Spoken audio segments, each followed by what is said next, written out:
Hey guys, welcome back to the channel McNallie Money, the official home of power mining analysis. A good looking start to the week with Bitcoin retaking $107,000 US, many of the miners in the green to kick off the week's activities. In today's video, Anthony Power and I are going to be reviewing, analyzing, and taking a deep dive look into May production results from all of your favorite miners. Before we get into it, take a second, hit the like button, guys. Big help to myself on the channel. If you're not already subscribed, McNallie Money, we'd love to have you as part of the community. And finally, let us know in the comment section below, who do you think won the month of May in terms of the top mining position and your top pick in the sector currently? With that being said, let's get into today's video.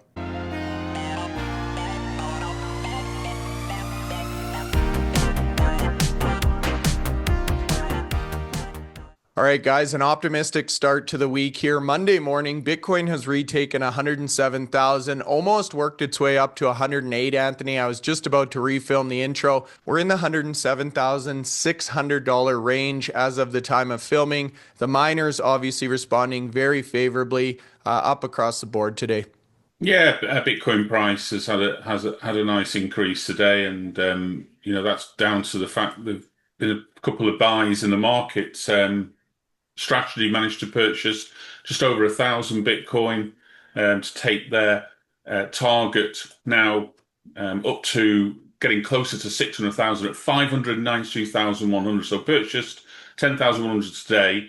And Metaplanet, who we've mentioned a couple of times in the channel, because they've been buying Bitcoin incessantly over the last sort of 2 or 3 months, building up a nice treasury position there. They've bought 1,112, and you can see how that's impacted their total treasury now. They're now on the nice round 10,000 Bitcoin and moving into that into that top 10 of public companies who have treasury positions of more than 10,000 Bitcoin themselves. So it's great to see, and we'll be covering more and more about this in a podcast later this week. Yeah, we certainly will. We want to take another look at that MNAV or NAV on Bitcoin HODL. Interesting though, Anthony, I recall last time we addressed Metaplanet, they had all the eights, the 8888, another significant number, and now they have made that significant purchase to get up into the 5-digit club. So relentless buying, to say the least, on strategy and Metaplanet's behalf. The other table we've got, courtesy of HODL 15, again highlighting the strategy purchase this week, in addition to prior weeks, but also IBIT on here, Anthony. And you can see in terms of supply and demand, as you've said on previous podcasts, just not going to work out here. Yeah, this nice table by HODL 15 is really looking at effectively the last 2 months of purchases from just 2 entities. So you're right, BlackRock themselves purchased just over 100,000 Bitcoin in the last couple of months. Strategy have purchased over 60,000, so that's 160,000 Bitcoin. The actual Bitcoin mined during that same period is 28,350. So those 2 entities alone have purchased 5 times the actual Bitcoin mined. And this can't continue because there's not enough Bitcoin produced. Bitcoin will start to get less and less produced as we go through further halvings. So they're having to purchase a lot of Bitcoin there from people who are selling. And I'm just, scratching my head wondering who's selling the Bitcoin at the moment, because I've not sold any of mine in the last sort of 5-6 years. I've been buying it. I don't think you have either. So this can't go on forever. We've been talking about this for a long time. Bear in mind, this is just 2 entities. There are well over 100 companies now with Bitcoin in their treasury position. And we're talking public listed companies, not just ordinary companies, public listed companies. And the reason we know that is because they have to effectively show their position through their filings. And so again, HODL 15 puts that information together. And we can see quite clearly, strategy at the moment with that 592,000 plus Bitcoin there, not too far behind BlackRock's total of well over 600,000. Those 2 alone are controlling nearly 3% each of the total amount of Bitcoin that's ever going to be produced. And that doesn't account for the fact that we believe 15% of all Bitcoin produced has been lost.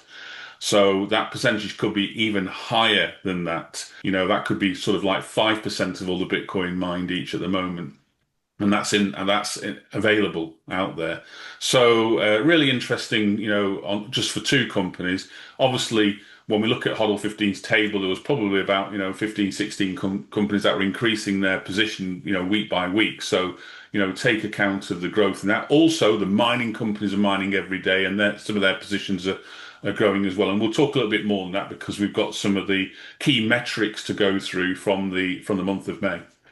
We certainly do, including miner Bitcoin HODL, which we'll come on to. But you bring up an interesting point, Anthony. We see so many of these Bitcoin treasury focused companies now talking about these goals, 5%, 10%. We've heard from Saylor, but you're exactly right. There's only so many percent to go around, and seeing this global supply shock really in front of our own eyes over the last 18 months. Just incredible to see in this truly finite system. So that being said, on to the main event here, you guys. We've got the May production results, Anthony, a new look from Compass Mining. So this is the tables that are going to be featured in the article, the monthly article that you put together. They've rebranded. They've come out with a nice fresh blue here for the month of May.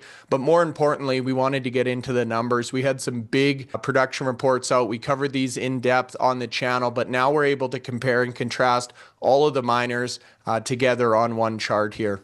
Yeah, so looking at the month of May, it was obvious that there was a number of miners continuing to increase their hash rate. The likes of Bitdeer now operating at 13.6. That was helped by a number of their seal miner A2s being installed at some of their various sites in Europe and in Bhutan. The likes of CleanSpark have been continuing to grow, and they're hedging towards now that target of 50 exahash by the end of this month. 45.6 energized now, so a little over 4 exahash to be added in the next few weeks, and we'll see them reach that target there. Hive Digital had a great month in terms of growth of hash rate. I mean, we were literally reporting every week they were growing by an exahash. They've had, quite significant growth since the start of the year in terms of they've nearly doubled their hash rate since January. IREN continuing to increase their hash rate. They're up at 41. It wouldn't surprise me if we get 2 updates from IREN this month. One to say they've got probably closer to 45, and then we'll see their update at the end of the month saying they've achieved their 50. They're still very, optimistic about achieving that. It was in the latest update there, which came out last week. Marathon's also increased hash rate by another exahash from 57.3 to 58.3. That's good. And Riot as well as getting closer to their total target now, which has been reduced to 38.4. Remember, they were going to have a significant amount of hash rate by utilizing Corsicana, but now they've decided, in this last sort of 5 or 6 months to sort of use that additional power there to go down the HPC route, but still got to get to this 38.4. So every month we've been seeing that. And also, which has been helpful, their average operational hash rate has also been increasing significantly as well. So we need those gaps where you've got operational hash rate there. That obviously for the companies who have had to have maybe maintenance on machines, it accounts for some curtailment, it accounts for a number of other factors there. So you'll never usually see the same number for both average operational and monthly hash rate because mining machines aren't necessarily working 24/7 every day. There are some downtimes for a number of reasons which are identified there. There are some companies that don't do average operational hash rate and effectively a couple of metrics and they don't tend to fare as well. So companies like Marathon only give out their total hash rate. Bitdeer do the same. I've spoken to both organizations to see if they can issue average operational hash rate. Mara used to do it and they sort of stopped for a while. So maybe we can get them to redo that. We're in touch with their teams at the moment. So maybe we'll get them to see if they can include that and give them a more, equal footing compared to their peer miners on there. But some big rise. If you look at the Bitcoin mined per day, actually, Mara achieved, the largest production in the month there. This was one of them stellar months. We talk about this every couple of years. There's always a couple of months that come out that Marathon really perform well. This is certainly one of them. We had that massive one in December 2023 when they did like literally twice as much Bitcoin as they did today. And bear in mind, the hash rate has grown more than twice since then, and they're only achieving half the amount today. So that tells you the impact of difficulty as well as a halving. But actually, a good month, 950 Bitcoin. And they added majority of that, all of that. They haven't sold any Bitcoin, so they've increased their HODL now to 49,000. And at today's price, that's well over 5 billion in terms of value of their HODL. We noticed another couple. Obviously, IREN have increased their production as well. They're well over 600 now. They sort of overtaken Riot in terms of hash rate, in terms of mining production as well. So they've falling just behind CleanSpark. It's going to be the battle. Once those two get to 50, who can then really produce Bitcoin with that hash rate? But they've pretty much been on an even keel this year, and we'll come to the sort of year-to-date position shortly. But yeah, a number of good good numbers. One thing's very clear though for May, revenues were at record levels. We talked about that on a podcast last week. There, look at Mara's revenues. You know, $99.6 million of revenue, and that's 950 Bitcoin at about 104,000 per coin was the price, the average price during the month. So, you know, getting close to that $100 million of revenue in 1 month. So we need to see what happens there. Now, we've always said before with Mara, put out a good update. Let's back it up with a second month and let's see what happens in June. I've got a sneaky suspicion we're not going to see as good a month in June as we did in May, because people are already putting out tweets there to suggest that CleanSpark are actually mining more than Mara in this early part of June. So unless we see a change around, we might see some of the production from Mara that we've seen before, in terms of where they've had to maybe curtail more, or not being able to utilize as much as their hash rate as they have. I mean, they're clearly well over 20% more hash rate than every other miner, so they should still be mining more hash rate. But in terms of delivering hash rate per exahash, this will be interesting. It certainly will be. To use the baseball analogy, anyone can hit a home run once, but it's the consistency that we need, Anthony, in the mining space. And very interesting to see these miners continuing this competitive nature back and forth month over month. Now, we talked about another podcast idea earlier in the presentation. Another one we're toying around with, Anthony, is looking at the actual exahash growth goals of these miners. We've seen CleanSpark make reference now to a 60 exahash goal. In terms of Marathon, very close to that 60. I just wanted to get your thoughts on that quickly as we continue to see these exahash numbers go up both globally and in North America. What do you make of the pure play miners, so to speak, continuing to pile exahash on? Yeah, I mean, with the likes of the big miners who've got this enormous amount of hash rate, when you're increasing your efficiency of the machines, so you're replacing some of the older machines with newer machines, you're effectively not only increasing hash rate, but you're able to use less energy to deliver more hash rate, which is really important. So if you've got like a 200 megawatt site and you have, say, S19 miners in there, well, if you now replace those S19 miners with S21 miners, you effectively, don't. If you were to put the same amount of miners in there, you'd be able to double the effectively the Bitcoin mined using about the same amount of power, because the S21s are twice as efficient as the S19s. So as we see some of these bigger miners, not necessarily go out there and find more additional sites, it might be that they're able to refresh some of their machines in their current sites that gives them effectively more hash rate. And we might see a little bit of that. Certainly with Mara, their efficiency is not as good as CleanSpark or IREN. It's in a good position, but it's not quite as good as theirs. So they've got room to maneuver here. CleanSpark got the second best efficiency of a mining fleet behind IREN, and under 17 joules a terahash now. So that means they're getting pretty close to what the market's delivering at the moment. I mean, we know the most efficient miners at the moment are effectively the Hydro S21s, which deliver about 13 and a half in terms of production, and people will be able to buy them. We do know there's two other models coming out, one from Bitmain, one from Bitdeer, that are under 10 joules a terahash. And that's going to be a race to see when those become available. I think the Bitmain is in Q4, and Bitdeer suggested that they're starting to take orders pretty much at the end of Q2, ready for Q3, Q4 rollout. That's great. I'm glad you spent a little bit of time on that because a lot of times, at least over the last 18 months, as Exahash was growing, we'd see announcements of new sites being acquired.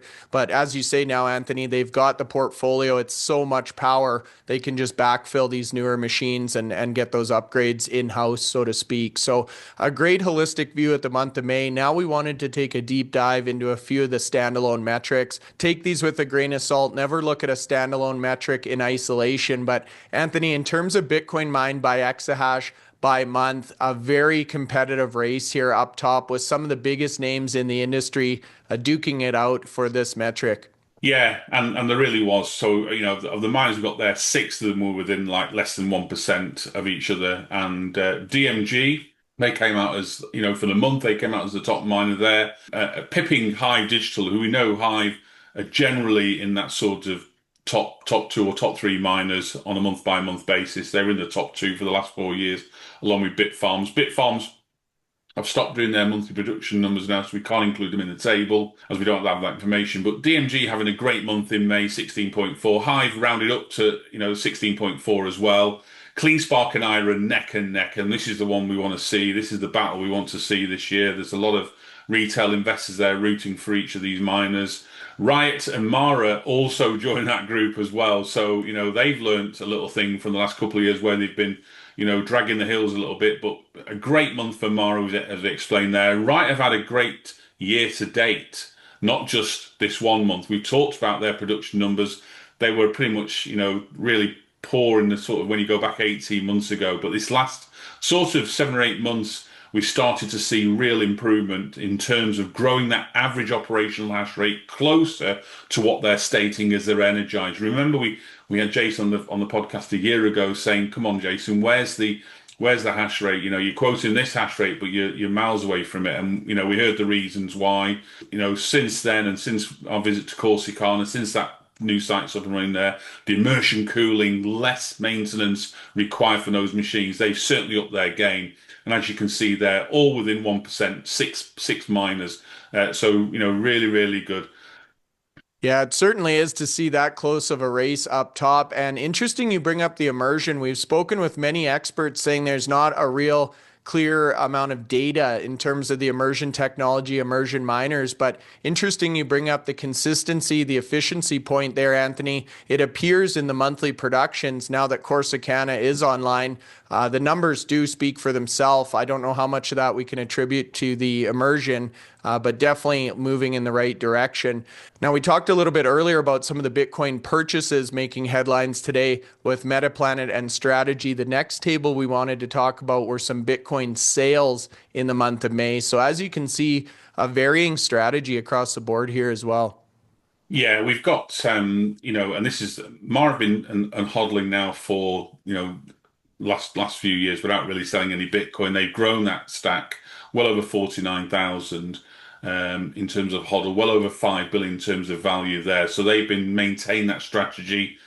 But a lot of the miners who were hodling, and you can put sort of like CleanSpark and CIFR into that group, and Hive were also hodling significantly for. Now they've decided to start selling some of their production. And maybe, it's because the Bitcoin price is over 100,000, so you're going to get, a reasonable rate of return selling at this point in time. Remember, miners in 2021 who didn't sell thinking the price was going to go even higher ended up selling significantly lower than 2021 prices when the price was dropping all the way down to 15,000 that year. So maybe miners today are learning from some of those mistakes of 2022 and starting to sell a bit there. Also, the fact that you're selling Bitcoin there, it gives you another lever to use, and you don't have to maybe use the ATM as much there. We know that CleanSpark have suggested they're not going to use the ATM until the share price gets over $20. Well, today at just under $10, they're using, Bitcoin to pay for operational and capital expenditure. So, and they've got a convertible note in there as well.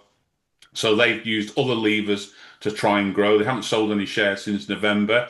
Let's see how long they keep to that stance there. But $20 was what they said, and we'll hope they stick to that.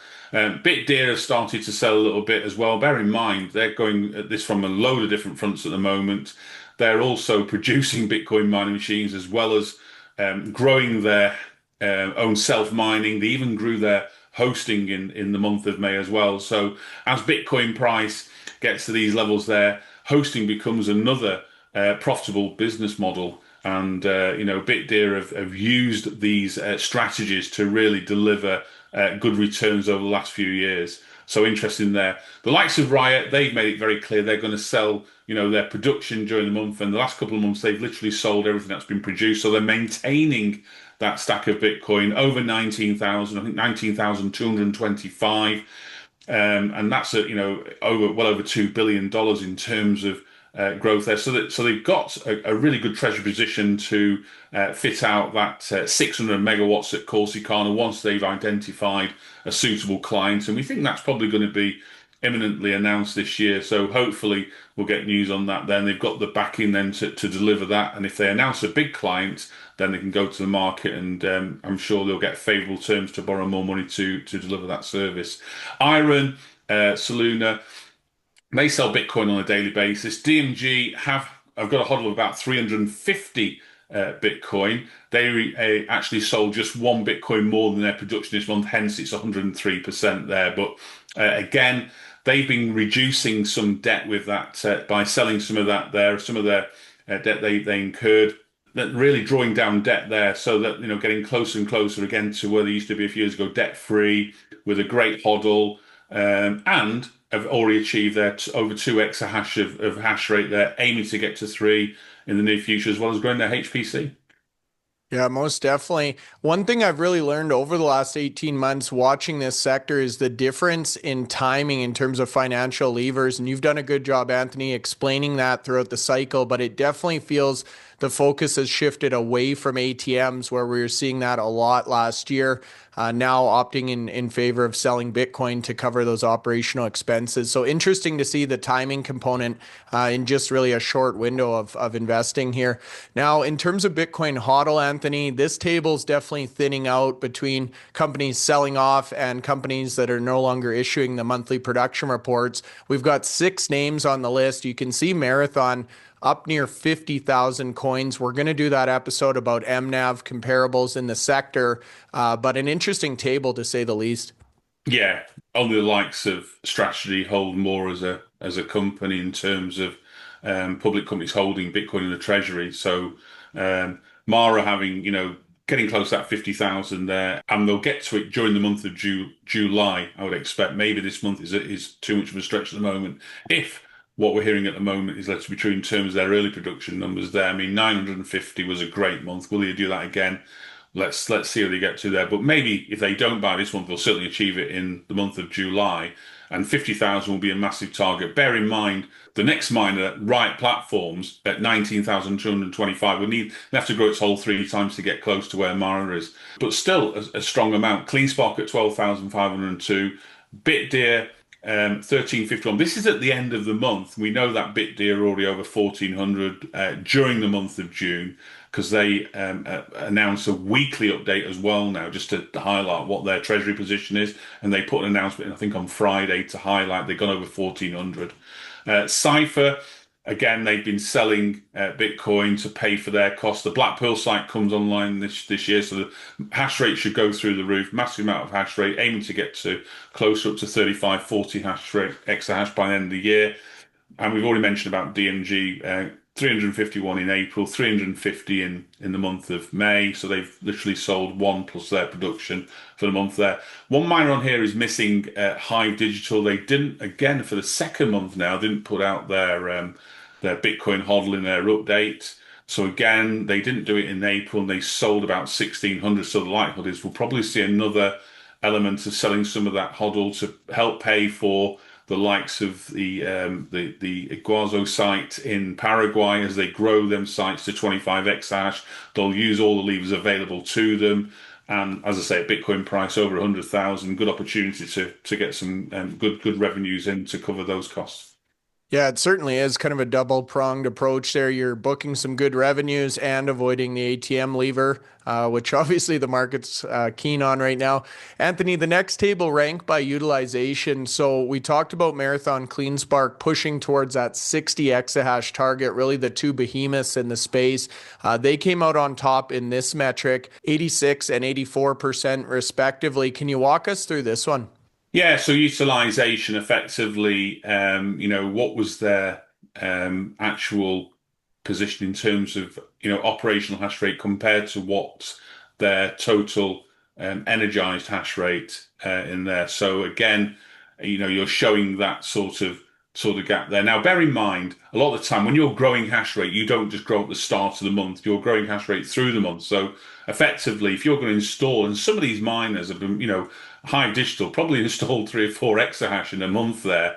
They weren't doing it all in 1 week or in one day. They were doing it throughout the month there. So you're never going to get that full amount of hash rate there. So utilization is what you are producing against what your total hash rate energized was. So this happens regular throughout the year. Very, very, very, very hard for a miner to get 100% utilization, because everything would have to be perfect, energy switched on all the time there, and 100% utilization means there's no downtime whatsoever. So we don't see that from. We've been to 4 or 5 different sites now. We know, having spoke to these technicians at the sites there, they have to switch off with regularity. A lot of the miners that are in Texas, and the great majority of mining in the North America is in Texas, they have to switch off on a regular basis as part of the ERCOT force CP plan. And so, again, you're never going to get full utilization, but Mara CleanSpark leading the way this month there. Soluna have had some issues at some of their sites, which they put in their monthly update there, and they're saying they're getting those back to normal there. So we hopefully see Soluna's increase there. Again, with CIFR, we don't know what the average operational hash rate is, so it's a challenge they're probably having a little bit of a disservice in here as a comparison, because a lot of the other miners are putting in there. Albeit, Mara don't do an average, and they've managed to eke out the most, but they had an exceptional month. This was really a month plus for a miner with the Mara results there, topping Bitcoin, topping number of blocks. These are records for Mara, for 99.6 million in terms of revenue achieved. So they were ticking a lot of boxes during the month of May in terms of their production, and we just hope that we can see some consistency as we go forward. Yeah, that was going to be my exact question. How did Marathon fare so well, given the fact they don't report that operational hash rate? But great to see the strong month. And the question, as you say, can they repeat in June? Time will tell. Fleet efficiency. This is a one we've seen transition a lot over the last 18 months as well. I recall this was 35, 30 was kind of the average for the sector. Now we're seeing a number in the mid-teens here, Anthony. Bitdeer still up in the 29 joules per terahash region, but we know they have a plan up their sleeve for that.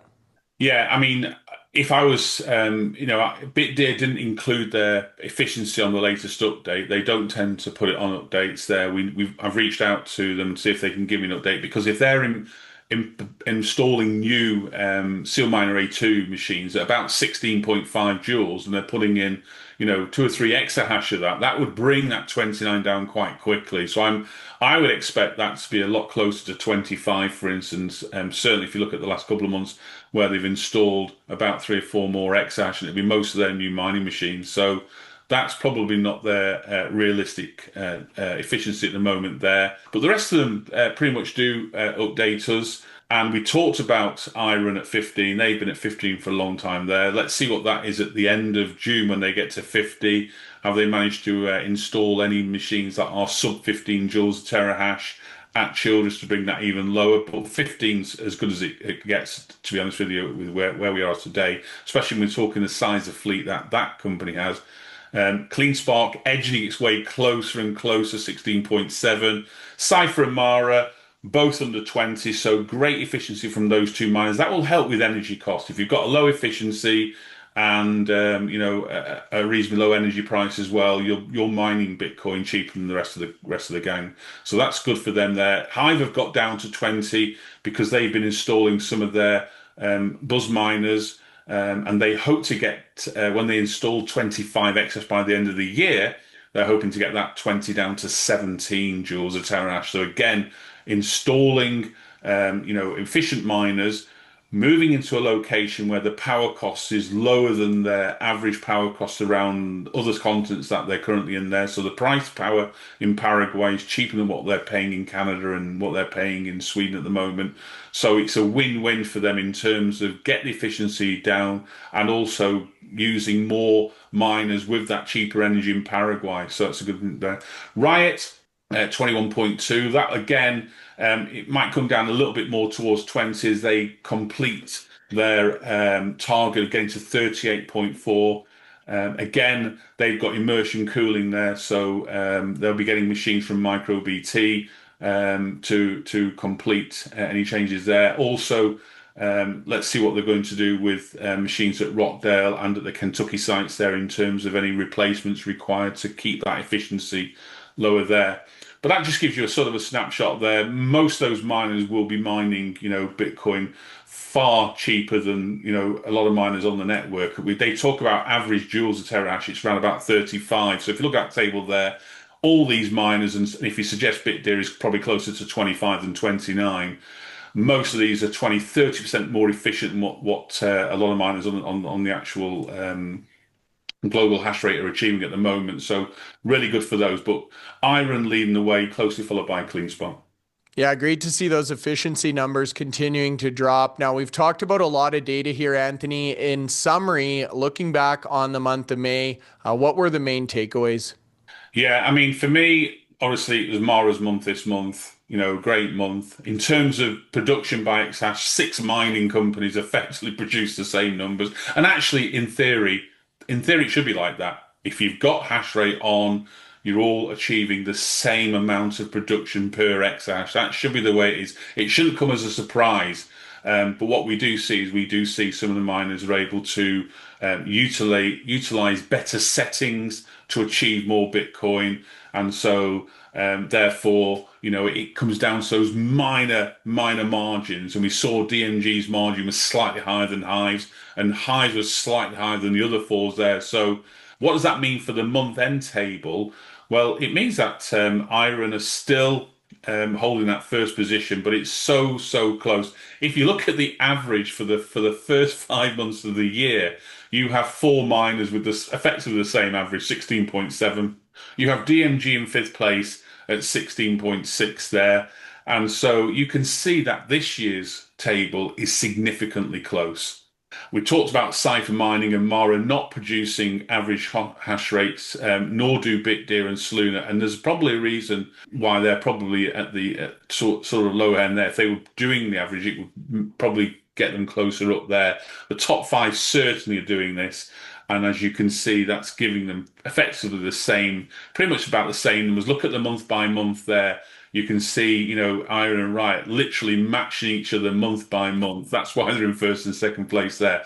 But it's slim margins. A mine that has a particularly good month in June might just be able to move up 2 or 3 places into a high position there.